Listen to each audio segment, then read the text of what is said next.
কাকু এই মাছটা কি নাম বললেন? কোনটা? ওই মাছটা কি নাম? সুরমাই সুরমাই সুরমাই। আর এই মাছটা? সালমান। সালমান। আচ্ছা ঠিক আছে। আমরা এখন মাছের বাজারে এসেছি, মাছ কিনছি। সুরমাইন আর সালমান এই দুটো মাছ কিনলাম। এখনো মাছ কেনার প্ল্যানিং আছে, এখন ওই দুটো হয়ে যাক তারপর নেবো। আর ম্যাডাম বসে আছে, আমার ব্যাটা খুব গন্ডগোল করছে। হ্যাঁ, আমার আব্বুটা খুব গন্ডগোল করছে, খুব আজকে খুব বদমাইশি করছে। আচ্ছা, এটা এখানে মাছের বাজারেই বেশি বসেছে। আব্বুর আবার নিয়ে এসো।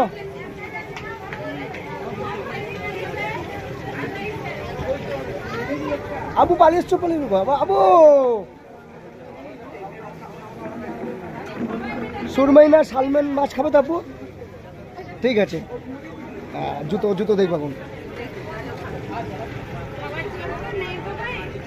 ওদিকে একটা মাছের দোকান, ওদিকে একটা মাছের দোকান।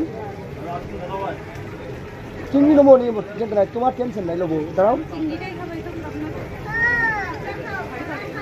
তা এই মাছ যদি নিয়ে যায় লোকে কি বলবো? চিংড়ি মাছ তো আমার দোকানে পাওয়া যায়, যে দীঘায় গিয়ে চিংড়ি মাছ এনেছে, চিংড়ি মাছ খাবে। গ্রামে অ্যাভেলেবেল পাওয়া, যেগুলো পাওয়া যায় না সেগুলো নেবো।